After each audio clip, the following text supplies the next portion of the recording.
Baiklah Ustazah, kita mulai saja ya Ustazah ya. Assalamualaikum warahmatullahi wabarakatuh. Waalaikumsalam warahmatullahi wabarakatuh. Alhamdulillahirabbil alamin wa bihi nasta'in ala umuri dunya waddin wassalatu wassalamu ala asyrafil anbiya'i wal mursalin wa ala alihi wa sahbihi ajmain. Amma ba'du. Yang terhormat pemateri kita pada hari ini Ustazah Firza Elis. Ahlan wa sahlan Ustazah. Dan yang saya sayangi seluruh peserta yang hari ini alhamdulillah dapat bergabung di kajian rutin Keputrian Kolbun Salim. Alhamdulillah, marilah senantiasa kita panjatkan puji syukur kehadirat Allah Subhanahu wa taala yang telah melimpahkan kepada kita sekalian nikmat sehat walafiat, nikmat panjang umur, terlebih nikmat yang paling utama yaitu nikmat iman wal Islam. Sehingga hari ini kita dapat hadir dalam pertemuan online kajian rutin Keputrian Kolbun Salim Kanwil DJP Sumatera Selatan dan Kepulauan Bangka Belitung. Sholawat teriring salam senantiasa kita sampaikan kepada junjungan kita Baginda Nabi besar Muhammad SAW beserta keluarganya, para sahabatnya, para tabi'in dan kita umatnya hingga akhir zaman. Dan semoga kelak di yaumil akhir kita sekalian mendapatkan syafaat dari Baginda Rasulullah SAW. Amin Allahumma amin.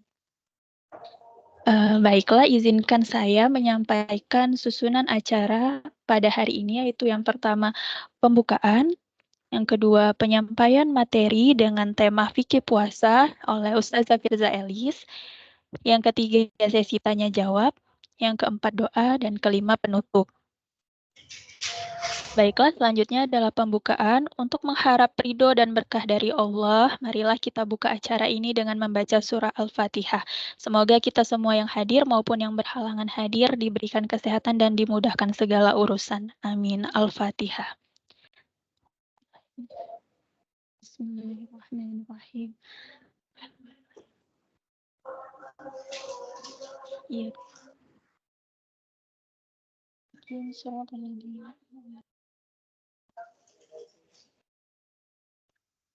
Amin.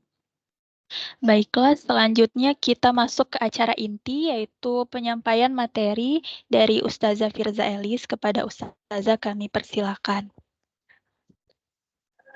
Bismillahirrahmanirrahim. Alhamdulillahirabbil alamin.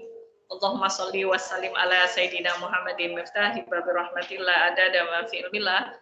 Salatan wa salaman daimaini bidawam mulkillah wa ala alihi wa sahbihi wa mawala wa la hawla wa la quwata illa billah. Rabbi shrah li sadri wa yassir li amri wahlul 'uqdatam min lisani yafqahu qawli. Rabbi zidni ilma warzuqni fahma.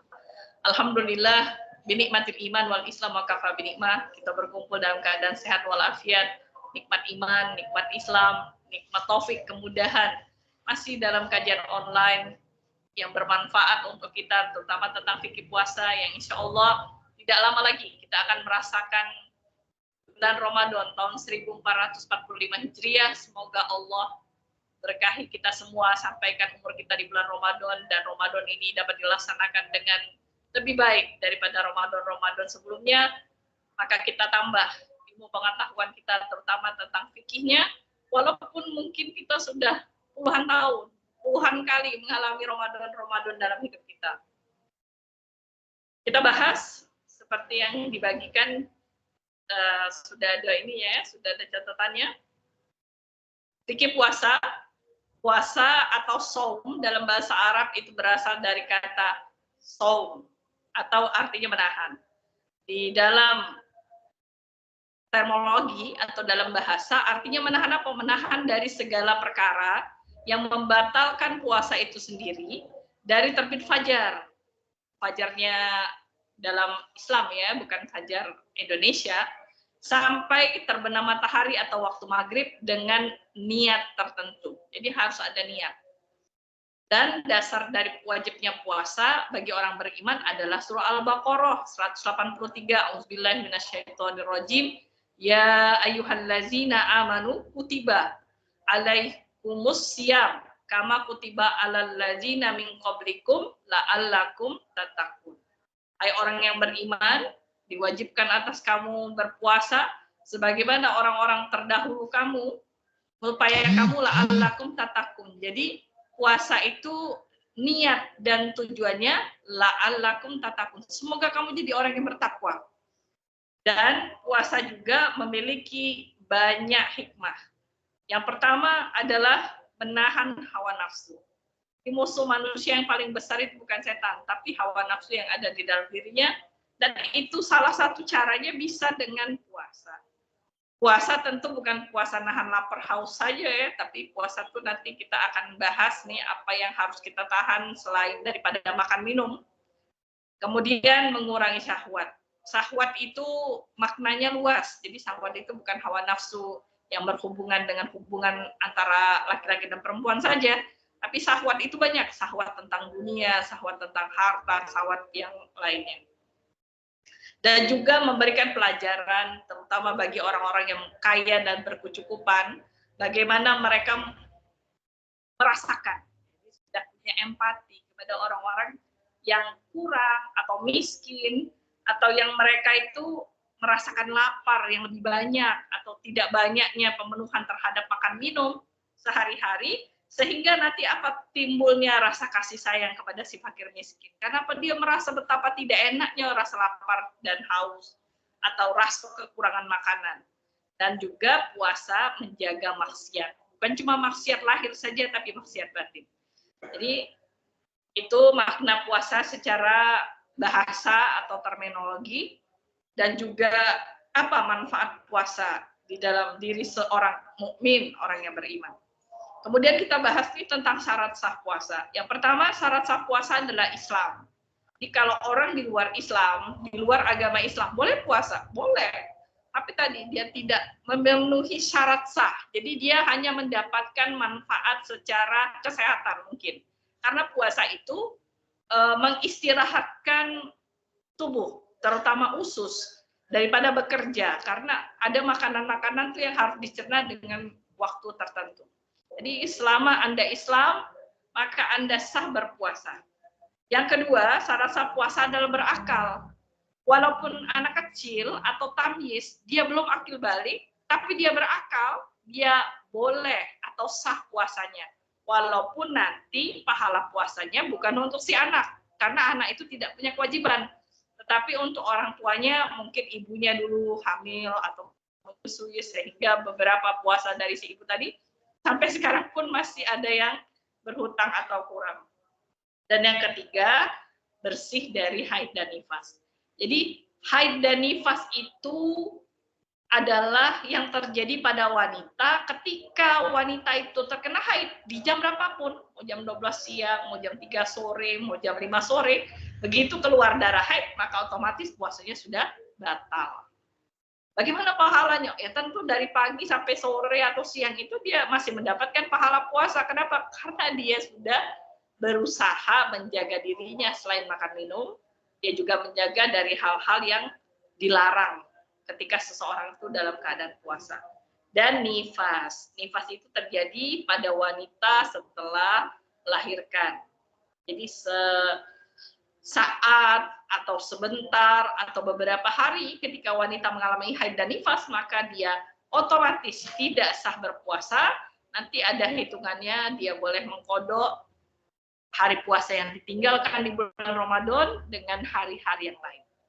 Dan yang keempat, syarat sah puasa adalah mengetahui waktu dibolehkannya untuk puasa. Dan berarti orang kafir atau orang gila walaupun sebentar, perempuan haid dan nifas di waktu yang diharamkan puasa, seperti juga hari raya Tasyrik. Apa itu hari raya Tasyrik? 3 hari setelah hari raya Idul Adha disebut Tasyrik. 11, 12, 13 Zulhijjah. Kenapa? Karena masih dibolehkannya untuk berkurban, atau disebut dengan hari raya haji atau hari raya kurban, maka orang haram puasa di negara Islam manapun. Adapun perempuan yang dia terputus haid atau nifasnya sebelum fajar, puasanya tetap sah dengan syarat telah niat sekalipun belum mandi sampai pagi. Maksudnya begini, ada orang yang dia tuh sebenarnya malam itu udah selesai, tapi dia masih ragu untuk menunggu pagi. Karena awal puasa kan di waktu fajar. Tapi dari malam dia sudah berniat. Karena ini udah hari terakhir nih. Atau kan si perempuan tahu bahwa ini sudah 7 hari atau 8 hari harusnya aku suci. Atau ketika dia nifas, dia 30 hari atau dia sesar, mungkin bisa seminggu atau 2 minggu dia sudah suci dan dia berniat di malam hari, nawaitu somahodin an adain fardhi syahri ramadana hazihi sanati lillahi ta'ala, maka ketika pagi hari dia sah puasanya walaupun belum mandi wajib. Karena mandi wajib itu untuk sholat subuhnya, bukan untuk puasanya. Kemudian kita lanjut ke syarat wajib puasa. Setelah bahasan ini akan ada tanya jawab, jadi pelan-pelan untuk dicerna. Yang pertama, syarat wajib puasa adalah Islam, sama seperti tadi. Jadi kalau disebutkan syarat wajib, artinya orang yang memiliki kewajiban puasa, laki-laki dan perempuan harus melakukannya. Yang kedua, puasa tidak wajib bagi orang kafir dalam hukum dunia. Namun di akhirat mereka tetap akan dituntut. Jadi kalau orang kafir itu udah nggak ada hitungan, tapi mereka hanya mengingkari agama. Jadi kewajiban-kewajiban agama yang tidak dilaksanakan seperti sholat atau puasa, mereka akan tetap dituntut.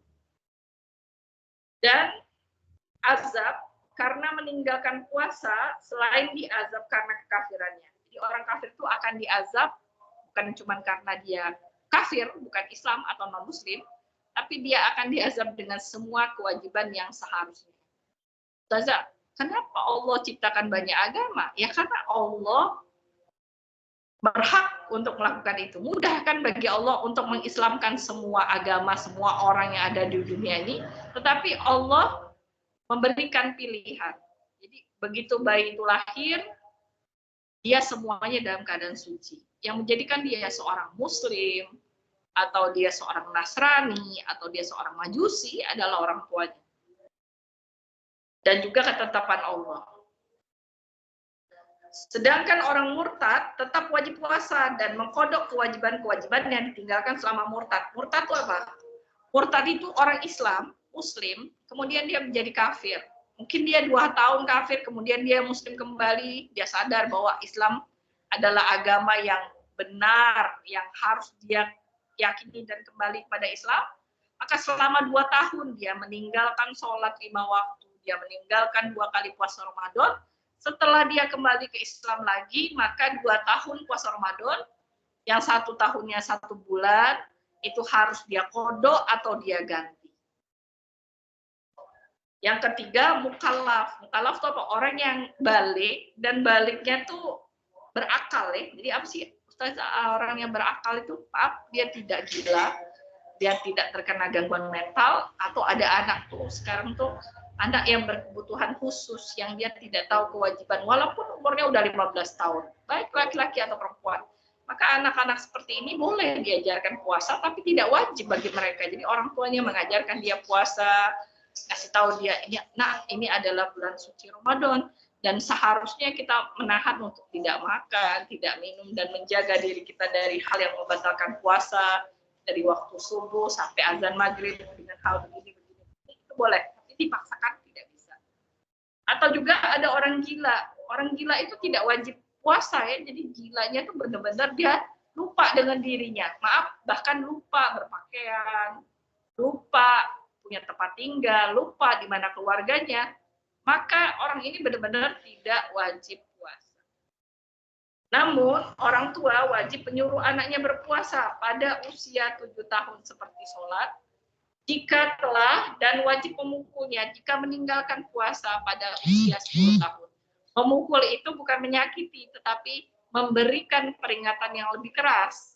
Artinya apa? Ketika anak belum akil balik, belum wajib sebenarnya mereka berpuasa atau belum wajib mereka sholat, pendidikan orang tua ketika anak berumur 7 tahun atau sudah tamyiz sampai sebelum akil balik adalah memberikan pelajaran dengan tegas kepada mereka. Supaya apa? Supaya ketika dia akil balik, dia sudah menyadari kewajiban dirinya. Kenapa? Anak menanggung dosanya sendiri, baik laki-laki atau perempuan, ketika dia sudah mengalami akil balik. Maka dosa meninggalkan sholat, dia tanggung sendiri. Dosa meninggalkan puasa, dia tanggung sendiri. Tetapi orang tuanya tetap mengingatkan. Dan yang keempat, orang itu wajib jika mampu mengerjakan puasa. Artinya apa? Bukan orang yang lansia, lanjut usia, atau dia dalam keadaan sakit, dan sakitnya berat ya, bukan sakit jerawat ya. Jadi lansia yang tidak mampu berpuasa, atau orang sakit yang tidak ada harapan sembuh. Misalnya tidak terlalu lansia, dia umurnya baru 50, 45, tapi terkena penyakit berat, maaf, misalnya kanker stadium 4 dan tidak ada harapan hidup, dan terus-menerus mengkonsumsi obat, maka menurut medis, mereka sudah tidak mampu lagi, hanya diwajibkan membayar fidyah. Jadi fidyah itu hanya untuk satu golongan ini, dan fidyah itu berupa beras 7,5 ons atau sekitar 750 gram. Ada ulama berpendapat 700 gram, ada ulama berpendapat 675, tetapi kita genapkan supaya kalau kurang daripada kewajiban dia tidak sah. Seperti zakat fitrah. Ada yang 2,5 kilo, ada yang 2,75 kilo. Tapi rata-rata ulama Ahlussunnah wal Jamaah yang terpercaya seperti ulama-ulama atau guru-guru kita dari Masjid Agung, dia menggenapkan menjadi 3 kg supaya apa? Supaya sah.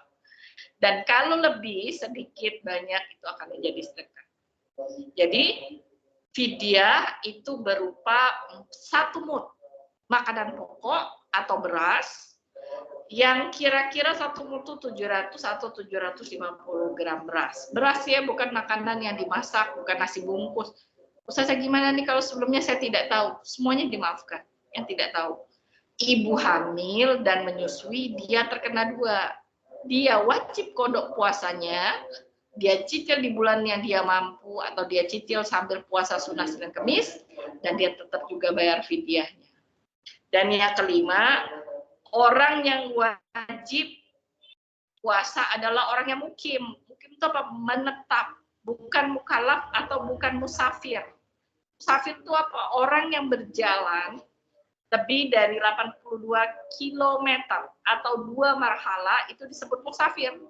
Dan dia keluar dari batas daerahnya sebelum fajar. Jadi gini maksudnya. Ada orang musafir, dia jalan ke Jawa atau jalan ke Batu Raja, ke tempat keluarganya, dia berjalannya malam hari. Kalau dia berjalan malam hari, boleh dia tidak berniat puasa. Tetapi kalau dia keluarnya pagi hari, maka dari malam itu dia sudah berniat puasa. Walaupun nanti dia tidak bisa melanjutkan puasanya atau dia batal di jam-jam tertentu. Itu ya, jadi orang yang musafir tetap berniat puasa. Kalaupun misalnya dia batal di siang hari atau sore hari, karena dia musafir, maka itu boleh bagi dia. Tapi di Al-Quran disebutkan jika dia mampu, maka berpuasa lebih baik. Apalagi yang jalannya pakai pesawat, yang ketika dia naik pesawat walaupun jauh, dia tidak terlalu kepanasan atau tidak terlalu kehausan, dan kondisi badannya sudah terbiasa. Kadang-kadang itu masa-masa mudik ya. Kemudian kita lanjut ke rukun-rukun puasa. Apa itu rukun puasa? Rukun itu berarti syarat seseorang harus melakukan ini. Salah satu tidak dilakukan, maka puasanya tidak sah. Yang pertama adalah niat. Niat itu apa? Niat itu segala sesuatu yang ada di hati. Jadi niat itu bukan ucapan. Nawaitu shauma godin an adain fardhi syahri. Itu namanya lafaz niat. Ucapan niat. Tapi yang benar, dia melafazkan niat dan dia melintaskan niat di dalam hati. Seperti niat sholat. Ketika kita baca nawaitu shauma godin an adain fardhi syahri ramadana hazihi sanati lillahi ta'ala, maka hatinya berniat, melintaskan niat itu di dalam hati, sengaja aku puasa Ramadan atau puasa wajib Ramadan tahun ini karena Allah semata. Jadi niat untuk puasa wajib dan niat puasa wajib seperti puasa Ramadan itu kapan mulainya? Ketika tenggelam matahari, atau kadang-kadang kebanyakan dari kita sholat tarawih, imam mengajak setelah sholat tarawih itu berniat bersama-sama, maka boleh tadi jangan lupa untuk melintaskan niatnya juga di dalam hati. Sampai kapan waktu niat? Sampai sebelum azan subuh. Sebelum azan subuh harus sudah niat. Kalau dari malam dia tidak berniat, azan subuh sudah berkumandang, maka dia tetap menahan tidak makan, tidak minum, hanya hari itu dia dianggap tidak puasa, harus mengkodok puasanya setelah lebaran. Puasa sunnah beda. Kalau puasa sunnah itu apa? Sampai tergelincir matahari. Maksudnya pagi-pagi jam 7, jam 8, saya tidak makan apa-apa dari ba'da subuh. Saya nggak makan apa-apa dari ba'da subuh. Jam 7 pagi saya merasa badan saya sehat. Seperti sekarang nih, bulan Sya'ban, Nabi Muhammad Shallallahu Alaihi Wasallam paling banyak puasa sunat tuh dari riwayatnya Sayyidah Aisyah. Maka saya bilang, ya Allah, saya hari ini mau puasa sunnah Sya'ban. Jadi kalau puasa sunnah, boleh mau puasa sunnah Senin Kamis, mau puasa sunnah Sya'ban, mau puasa nisfu Sya'ban, boleh.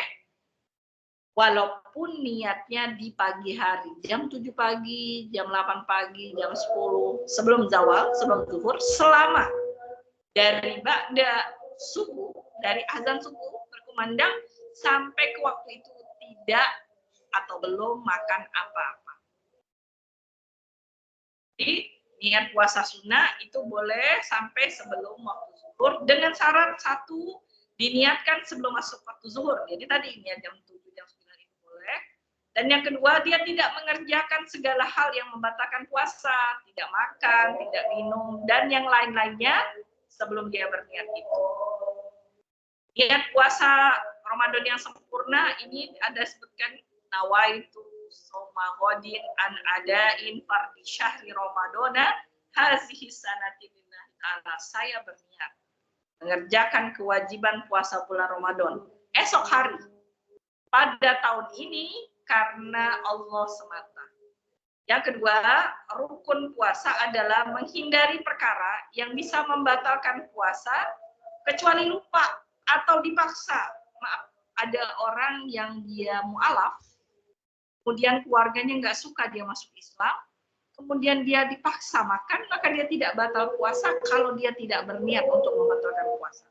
Atau dia lupa, kadang-kadang di hari-hari awal Ramadan itu kita buat kopi gitu ya, atau makan kue 1, 2, dan lalu kita sadar, maka kita lepaskan makan minum itu dan berkumur, begitu kita ingat, dan terus puasanya. Karena apa? Benar-benar lupa. Benar-benar lupa. Atau juga karena kebodohan yang ditolerir oleh syariat. Jadi jahilnya dari makzur. Apa dari makzur? Orang yang satu, dia hidup jauh dari ulama, tuh orang yang Papua, suku anak dalam, tapi dia muslim. Jauh dari ceramah, jauh dari pengetahuan. Dan dia dengan kebodohannya melakukan hal yang membatalkan puasa. Atau yang kedua, orang mu'alaf yang baru masuk Islam, dia puasa tapi dia nahan haus, misalnya dengan apa? Dengan kumur-kumur atau dengan membasahkan rambut, itu hal-hal yang makruh, bahkan bisa membatalkan puasa. Orang yang berenang itu hukumnya makruh. Kapan dia bisa batal? Ketika kita buang angin di dalam air, itu ada lubang belakang yang terbuka atau lubang depan yang terbuka, maka batal puasanya. Padahal dia tidak minum airnya. Tapi ada lubang yang terbuka di kemaluannya yang dia buang angin, akhirnya ada sedikit air masuk ke dalam lubang depan atau belakang, maka puasanya batal. Maka orang makruh itu berenang atau berendam di siang hari bulan Ramadan, dan ketika dia tadi dengan ketidakpengetahuannya dia buang angin dan ada air yang masuk ke dalam lubang depan atau belakangnya, tidak sengaja, itu pun membatalkan puasa. Kemudian ada beberapa hal-hal yang membatalkan puasa. Yang pertama, masuk sesuatu ke dalam rongga terbuka. Rongga terbuka itu tembus ke bagian dalam tubuh seperti mulut, hidung. Jadi kalau ada sesuatu yang ditelan di mulut, ingus, atau dia ditelan dari dahak atau mulut, itu kan dia masuknya ke kerongkongan. Nah, ini batal puasa. Maka orang yang dia memiliki dahak yang banyak atau sedang ingusan yang banyak dalam keadaan batuk pilek, dia dianjurkan untuk berludah atau membuang dahak dan membersihkan sisa dahaknya. Jadi nggak boleh tertelan, karena itu lubang terbuka. Kemudian lubang terbuka adalah telinga. Membersihkan telinga berlebihan di bagian gendang telinga itu juga bisa membatalkan puasa, kecuali di pinggir atau di sekitar telinga luar, bagian luar. Nah, sedangkan rongga tertutup adalah mata. Jadi apabila ada orang yang dia sakit mata, siang hari bulan Ramadan dia pakai tetes mata, maka nggak batal puasanya. Karena itu rongga yang tertutup. Artinya rongga tertutup ini tidak masuk ke kerongkongan. Dan juga rongga terbuka adalah kemaluan depan dan kemaluan. Kalau pori-pori tidak. Pori-pori apa? Orang siang-siang bulan Ramadan dia sakit kepala dan dia pakai fresh care, pakai minyak angin, itu nggak batal karena dia cuma di pori-pori kulit. Kemudian jika ada unsur kesengajaan, mengetahui keharaman dan atas kehendak sendiri. Namun jika keadaan lupa, tidak mengetahui keharamannya atau karena bodoh, maka ditolerir atau dipaksa, maka puasanya tetap sah. Yang kedua, orang batal puasa kalau murtad, sekalipun dia masuk Islamnya seketika. Jadi dia masuk Islam, kemudian tiba-tiba dia murtad, di hari bulan Ramadan, otomatis puasanya batal. Ketiga, dia terkena haid dan nifas, seperti tadi, atau dia melahirkan di bulan Ramadan, otomatis batal puasanya. Dan yang keempat, gilanya meskipun sebentar. Jadi ada orang terganggu sebentar, dia depresi karena sesuatu, karena kehilangan keluarga atau apa, dia gila, dia benar-benar lupa ingatan, lupa sama dirinya, maka dia batal juga puasanya. Dan yang kelima, pingsan atau mabuk sehari penuh. Jadi kalau ada orang pingsan, dia sebenarnya nggak batal. Selama apa? Selama tidak diberi makan minum. Tapi kalau seharian penuh dari jam 7 pagi sampai jam 6 sore dia pingsan, maka otomatis batal. Karena apa? Karena selain dia meninggalkan kewajiban puasa, dia pingsan terus-menerus, dia juga meninggalkan kewajiban sholat. Jadi nggak boleh. Kadang-kadang pingsan kan 1-2 jam. Selama tidak diberi minum, kita cuma kasih minyak angin tuh di hidungnya atau di kepalanya, maka puasanya tidak batal. Atau ada orang yang mabuk. Mabuk apa? Mabuk karena hamil, mabuk karena dia di perjalanan. Ada orang yang mabuk kan dia muntah-muntah dan muntahnya tidak disengaja. Artinya pemuntah disengaja. Misal ada orang sakit lambung dan dia tuh senep, naik asam lambungnya ke dada. Dia pengen supaya dia lega bernafas atau enak badannya, maka dia colokkan tangan ke dalam mulutnya. Itu namanya muntah sengaja. Muntah inilah yang membatalkan puasa. Tapi kalau muntah karena hamil tapi dia kuat, dia cukup berkumur-kumur. Dia muntah karena mabuk perjalanan tapi dia kuat, dia cukup berkumur-kumur dan tidak usah batal puasa selama tidak makan minum dan masih mampu melakukan puasa.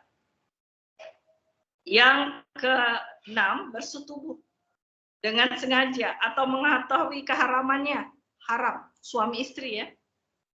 Dan yang ketujuh, mengeluarkan mani dengan sengaja, baik dengan tangan, atau dia menyentuh istrinya tanpa penghalang, tanpa pakaian, maka dia otomatis batal puasanya. Dan yang kedelapan, muntah dengan sengaja. Tadi sengaja muntah, memasukkan sesuatu ke dalam mulut, sehingga membatalkan puasa, maka puasanya batal. Mungkin ini dulu materinya, silakan kalau ada tanya jawab, insya Allah akan saya catat, semoga bermanfaat, minta maaf atas segala kekurangan. Wa'afu minkum, wassalamualaikum warahmatullahi wabarakatuh. Waalaikumsalam warahmatullahi wabarakatuh. Terima kasih Ustazah atas materinya. Baiklah, kita masuk ke sesi tanya jawab untuk ibu-ibu, Mbak, dan teman-teman yang ingin bertanya, dipersilakan untuk raise hand dan open mic-nya.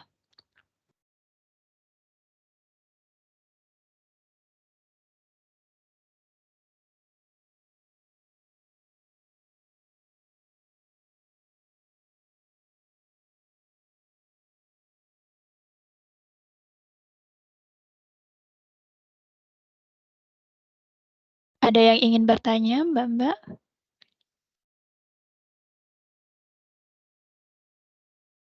Oh, baik Ustazah. Sambil menunggu yang lain bertanya, Maulida izin bertanya.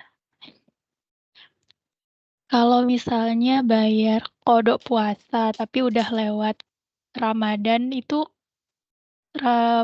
jadinya double ya tahun depannya Ustazah, atau gimana Ustazah?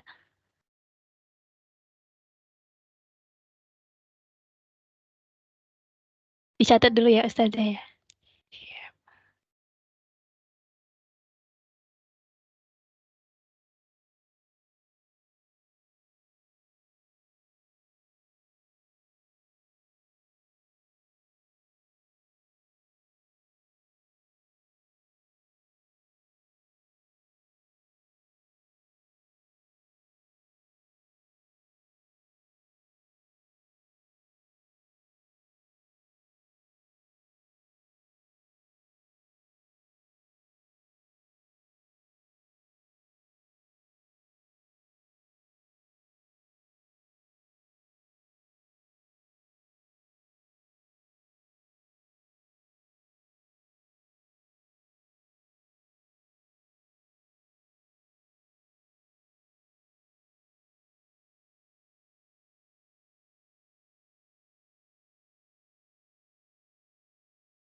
Bismillah, alhamdulillah, wa sholli ala sayyidina Muhammad wa ala ali sayyidina Muhammad. Bagus pertanyaannya. Misalnya hari ini atau tahun ini kita pasti punya kodok Ramadan dan ternyata nggak selesai. Jadi ada ibu hamil 30 hari dia meninggalkan puasa.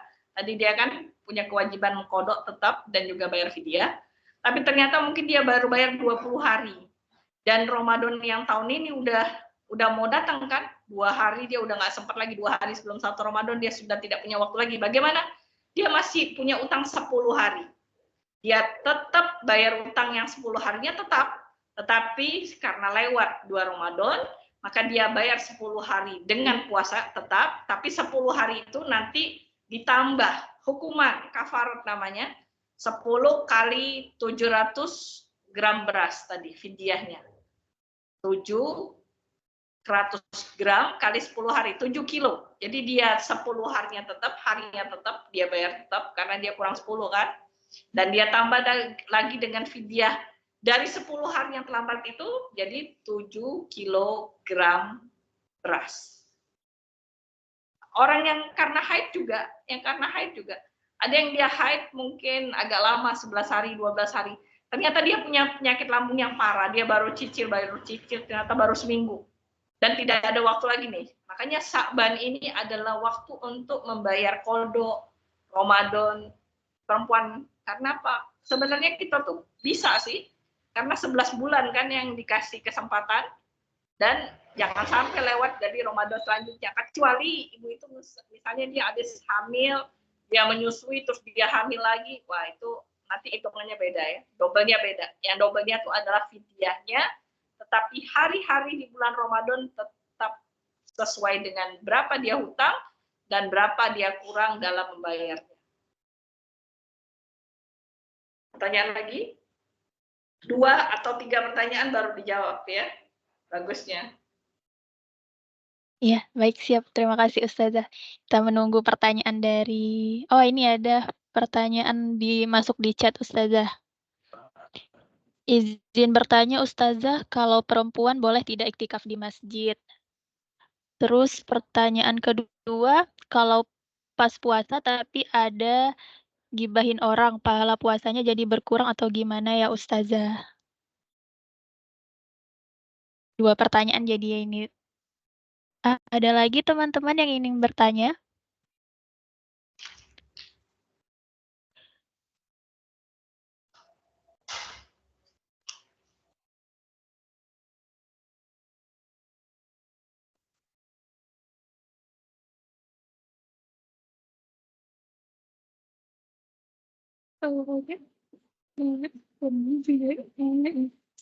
Oh, ini Mbak Ainun Fitra, raise hand, dipersilakan untuk open mic.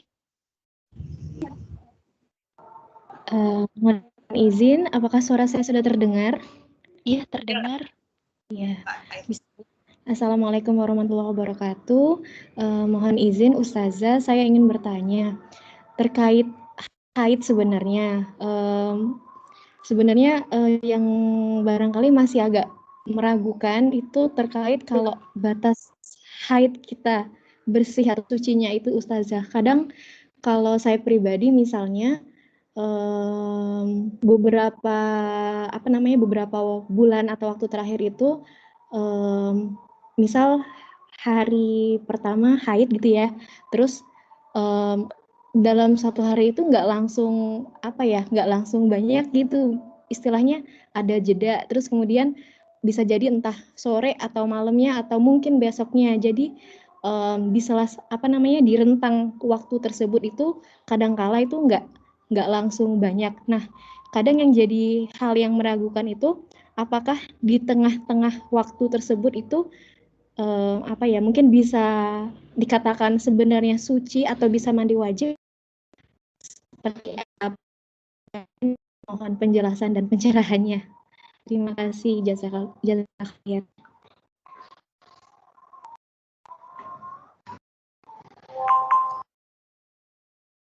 Baik, terima kasih pertanyaannya Mbak Ainun. Sudah 3 pertanyaan, Ustazah mau langsung dijawab? Mbak Ainun, saya perjelas lagi ya pertanyaan Mbak Ainun, nanti takutnya saya yang salah. Mbak ini punya masalah dengan haid, nanti jawabnya tak berurutannya. Masalahnya dengan haid, dan haidnya itu berjeda ya, benar ya? Kadang-kadang tidak teratur berapa jumlah hari haidnya, begitu, benar? Izin Ustazah, kalau lebih ke kalau haid itu nggak langsung, istilahnya di hari pertama nggak langsung banyak, tapi kadang kayak flek dulu, terus mungkin ya beberapa jam. Haid, apakah itu termasuk haid atau bukan, dan masa suci haid bagaimana cairannya, benar? Maksudnya begitu? Iya, betul, kira-kira begitu Ustazah, ya. Saya takut salah paham tadi. Bismillah, alhamdulillah, Allahumma sholli ala Sayyidina Muhammad wa ala ali Sayyidina Muhammad. Pertanyaannya bagus-bagus ya. Sebenarnya seandainya kita masih punya waktu, ini memang kalau bahasan fikih tentang puasa saja itu bisa beberapa sesi. Yang pertama, itikaf Ramadan di masjid bagi perempuan boleh atau tidak? Satu, apakah masjid itu aman? Tidak bercampur, punya ruangan tertutup khusus untuk perempuan, kamar mandinya nggak campur atau nggak sebelahan dengan laki-laki, aman ya, jadi aman. Maka boleh perempuan itu untuk itikaf, karena Nabi mengajak istri-istri beliau untuk itikaf, khusus di bulan Ramadan. Kenapa? Karena itikaf itu adalah salah satu sunnah yang dikuatkan. Walaupun ada ulama berpendapat jika perempuan itu tidak memungkinkan itikaf di masjid dengan keadaan punya anak kecil, suaminya di rumah, dia harus menyiapkan segala sesuatunya, maka dia boleh itikaf di rumah. Walaupun itikaf di rumah itu sebenarnya nggak bisa disebut itikaf, tapi dengan niat itikaf. Apa sih asal kata itikaf? Itikaf itu artinya wakaf, wukuf, diam untuk ibadah. Jadi itikaf nggak megang HP, nggak nonton TV, tapi dia duduk di rumahnya, di ruangan khusus tertentu untuk mengaji, membaca Al-Quran, berzikir dari beberapa waktu. Jadi nggak semesti sepanjang waktu. Walaupun itikaf yang sunnah itu memang Nabi dan sahabat mengkhususkan waktu di bulan Ramadan dari tanggal 1 di bulan Ramadan sampai akhir, di hari terakhir sampai ba'da asar untuk beritikaf, tidak mencari nafkah, tidak melakukan segala sesuatu, maaf, bahkan meninggalkan istrinya, itu untuk khusus beribadah kepada Allah. Tapi kita sekarang, di zaman sekarang, kita kerja, kita punya kewajiban. Jadi walaupun 1 jam berniat itikaf di masjid kantor, niat, tapi yang penting niat itikaf. Makanya niat itu berhubungan untuk semua ibadah. Jadi boleh siang-siang kita bisa itikaf, sore kita itikaf tadi dengan keadaannya aman bagi perempuan. Bagaimana kalau dengan suami ngajak anak? Itu bagus. Apalagi masjid sekarang di Palembang beberapa menyediakan itikaf, bahkan menyediakan makan sahur. untuk orang-orang yang berniat itikaf. Jadi boleh ya dengan keadaan dan keamanan untuk perempuan. Yang ketiga, Ustazah, gimana nih kalau kita puasa, kita gibah, kita marah, kita pancing untuk marah, kita pancing untuk berkata-kata yang rofas atau mengejek atau sengaja tidak sengaja. Memang perempuan itu sulit untuk menjaga mulutnya. Nah, apakah pahala puasanya dikurangi? Jelas. Jadi kalau puasa zohir, cuma nahan lapar dan haus, maka kata Nabi, betapa banyak orang yang puasa. Tetapi dia tidak mendapatkan apa-apa kecuali lapar dan haus, itu gara-gara itu. Gara-gara masih marah, gara-gara masih gibah, kurang pahalanya. Jadi ada puasa orang dapat 20, nilainya 30, ada yang 40, ada yang 50. Tapi orang beriman tadi itu dia berusaha, puluhan puasa yang sudah dia lewati, mudah-mudahan tadi kita berdoa puasa ini lebih baik. Acara-acara di TV aja bisa berubah loh kalau puasa Ramadan. Tapi mudah-mudahan kita kurangin ya acara-acara yang tidak bermanfaat tadi dengan niat memperbanyak bacaan Al-Quran, dengan niat kita membaguskan amalan, menuntut ilmu agama, banyak beritikaf, maka itu baik. Jadi otomatis ya gibah itu mengurangi pahala, tapi tidak membatalkan puasa selama tidak makan minum. Dan yang ketiga, Ustazah saya tuh bingung dengan haid saya sendiri. Ini banyak perempuan juga yang nggak menguasai bab darah. Pertama kali kita ngeflag itu biasa. Jadi 7 warna darah tuh ada 7. Ini kalau haid ya. Yang pertama coklat. Yang kedua coklat kekuningan. Yang ketiga coklat kehitaman. Jadi kalau ada kekuningan-kuningan, dia coklat, dia pekat, itu udah jatuh darah haid, bukan keputihan.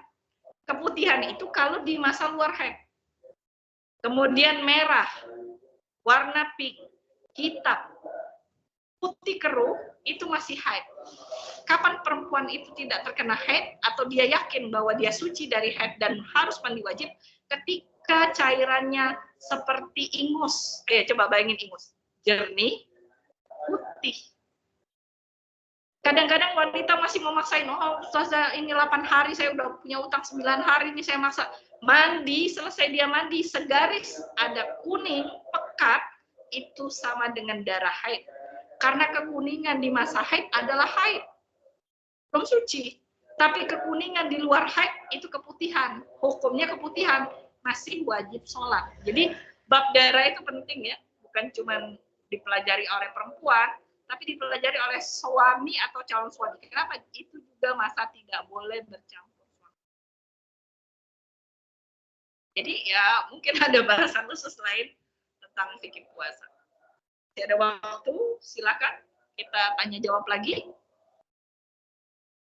Jadi selama belum suci ya Mbak, tadi belum seperti ingus, belum jernih, jangan mandi wajib walaupun utang puasanya bisa lebih lama. Karena puasa itu biasanya badan dan hormon lebih lelah dan capek. 10-12 hari bisa kita punya utang seperti itu. Tapi tetap perempuan yang haid itu tetap dapat pahala itikaf. Bisa itikaf maksudnya ibadah-ibadah di rumah, berzikir, menyiapkan buka puasa bagi orang yang berpuasa, itu kan dapat pahala puasa kan, walaupun kita tidak dalam keadaan puasa karena kita sedang terkena haid atau nifas. Silakan pertanyaan lagi.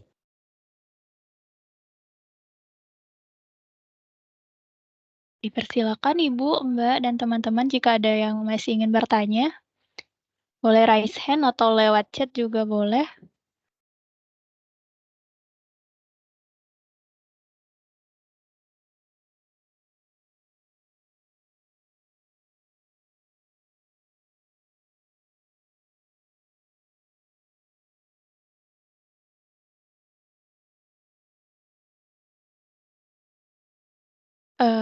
Ustazah melanjutkan yang pertanyaan bab darah tadi.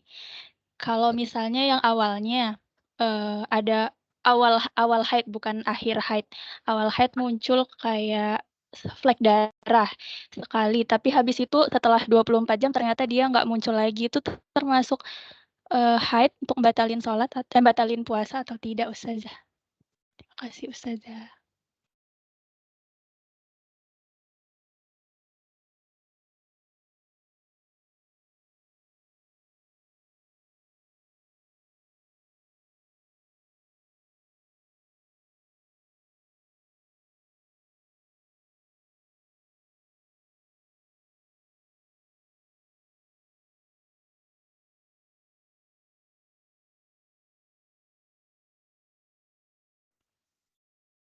Izin bertanya lagi Ustazah, ini dari chat. Jika sudah ada orang yang meninggal, tetapi keluarganya mau membayarkan hutang puasanya, apakah bisa?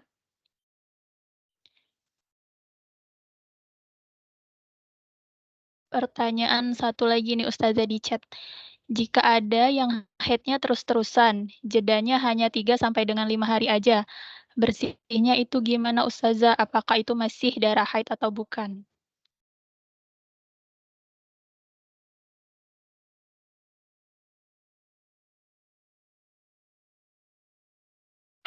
Ini pertanyaan ketiga saya ulangin ya.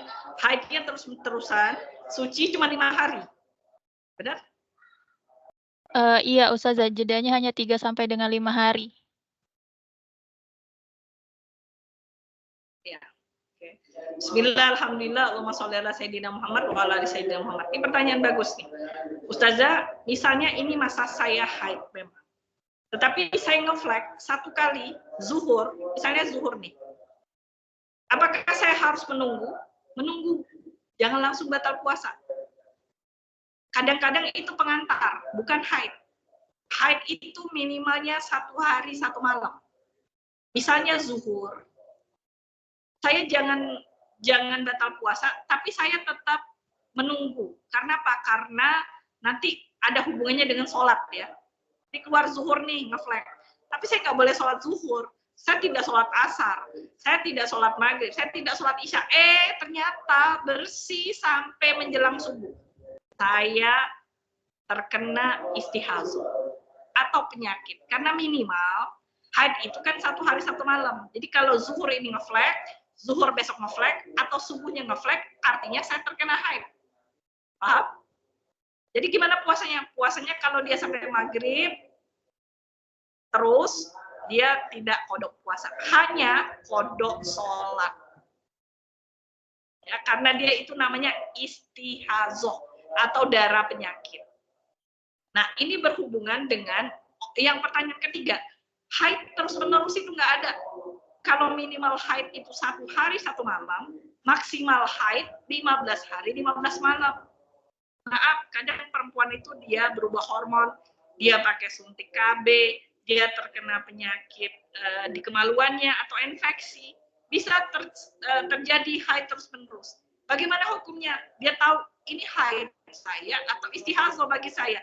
Dia lihat sebelum terkena penyakit, sebelum suntik KB, apakah dia di tanggal berapa. Sebelum saya pakai KB, saya terkena haid tanggal 1 sampai tanggal 7. Oke lah, 8 hari atau 7 hari, lebih 1 hari. Maka cukup dengan tanggal 1 sampai tanggal 7 atau tanggal 8 saja. Ketika saya flag terus-menerus, saya hukumkan saya ini haid. Saya nggak boleh puasa Ramadan, saya tidak boleh hubungan suami istri, dan saya tidak boleh sholat 5 waktu. Tapi setelahnya, walaupun ngeflag, saya terkena istihazo atau penyakit. Karena apa? Karena itu di luar kebiasaan saya. Sebelum saya pakai kontrasepsi atau KB, sebelum saya terkena penyakit kelamin atau infeksi, maka saya hari ke-8 atau hari ke-9 saya wajib puasa Ramadan, wajib sholat 5 waktu, dan kalau punya suami boleh berhubungan. Kenapa? Karena itu namanya istihazoh atau penyakit.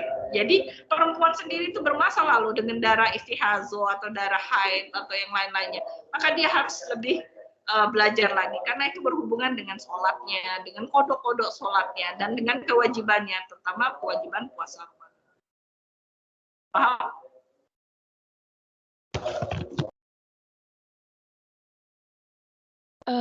Baik Ustazah, pertanyaan yang nomor 2 tadi Ustazah, jika keluarga sudah meninggal mau membayarkan hutang puasanya. Ustazah, orang tua saya atau keluarga saya ada yang meninggal. Jadi terutama kewajiban ahli waris ya, jadi anak keturunan. Apabila si orang tua ini tua, tapi dia nggak kena penyakit, dia sakit, cuman sakit demam. Di hari kedua bulan Ramadan. Jadi hari pertama dia masih puasa, hari kedua dia puasa terkena demam, meninggal. Berarti dia punya kewajiban 28 hari ya. Nah, tapi karena penyakitnya bukan penyakit berat seperti tadi, bukan lansia yang terlalu tua sehingga dia masih mampu tadi kan puasa, maka 28 hari itu boleh dibagi dengan berapa jumlah anaknya. Jadi nggak bisa dibayar fidyah, tapi diganti kodok puasanya.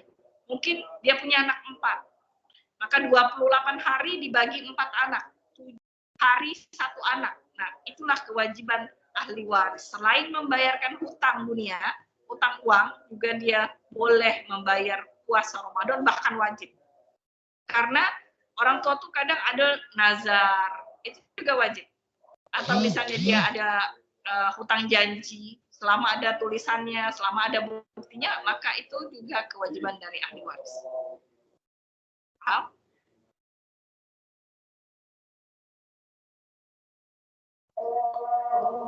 Baik, Ustazah. Mau pertanyaan lagi atau bagaimana, Ustazah? Waktunya masih ada? Waktunya masih ada 4 menit. Iya, 12. Silakan. Ya, silakan. Mungkin 1 pertanyaan lagi ya, Ustazah. Ibu Mbak dan teman-teman, ada lagi yang ingin bertanya untuk pertanyaan terakhir? Dipersilakan.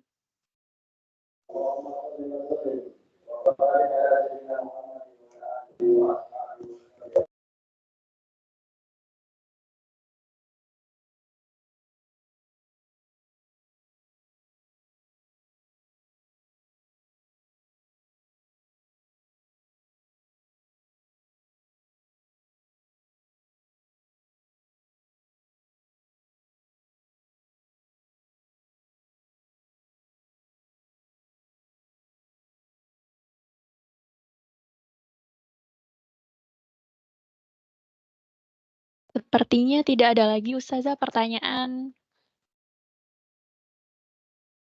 Ya, dari pertanyaan tadi merambat ke bab istihadah darah sama haid ya, Ustazah, ya, sepertinya harus lagi. Memang itu harus dibahas karena banyak tadi yang menentukan apakah dia terkena haid atau istihadah, dan itu penting. Baik, Ustazah. Baiklah, dengan selesainya sesi tanya jawab tadi, kita masuk ke acara berikutnya, yaitu doa. Kami mohon kesediaan Ustazah untuk dapat memimpin doa. Kepada Ustazah, kami persilakan. Bismillahirrahmanirrahim. Alhamdulillahirabbil alamin. Allahumma sholli ala sayyidina Muhammad wa ala ali sayyidina Muhammad. Hamda syakirin, hamda na'imin, hamdan yuwafi ni'amahu wa yukafi mazidah. Ya Rabbana lakal hamdu kama yanbaghi li jalali wajhikal azimi sultanik. Rabbi fir lana wa li walidina warhamhum kama rabbawna shaghira. Rabbana la tuzigh qulubana ba'da idh hadaytana wa hab lana min ladunka rahmah innaka antal wahhab. Rabbi auzi'ni an ashkura ni'mataka allati an'amta alayya wa ala walidayya. Wa sholihan tardahu wa dahni bi rahmatika fi ibadikas sholihin. Allahumma barik lana fi sya'ban wa balighna Ramadan. Allahumma barik lana fi sya'ban wa balighna Ramadan. Allahumma barik lana fi sya'ban wa balighna Ramadan wa inna ala siyam wal qiyamati tilawatil Qur'an. Rabbana atina fid dunya hasanah wa fil akhirati hasanah wa qina azabannar. Wa sallallahu ala sayyidina Muhammad wa ala ali sayyidina Muhammad. Subhana rabbika rabbil izzati amma yasifun wa salamun alal mursalin walhamdulillahirabbil alamin. Wa afu minkum, maaf lahir batin ya. Wassalamualaikum warahmatullahi wabarakatuh. Waalaikumsalam warahmatullahi wabarakatuh. Terima kasih Ustazah. Dengan selesainya pembacaan doa tadi, maka selesai juga acara kita pada hari ini. Semoga materi tadi menjadi bekal kita untuk bisa masuk ke bulan Ramadan dengan maksimal melaksanakan ibadah. Semoga Ustazah juga selalu diberikan kesehatan dan semua yang hadir di sini diberikan kesehatan untuk melakukan ibadah di bulan Ramadan nanti. Alhamdulillah, saya sebagai MC mohon maaf jika ada salah kata. Kepada Allah saya mohon ampun. Saya akhiri. Wassalamualaikum warahmatullahi wabarakatuh. Waalaikumsalam warahmatullahi wabarakatuh. Terima kasih Ustazah.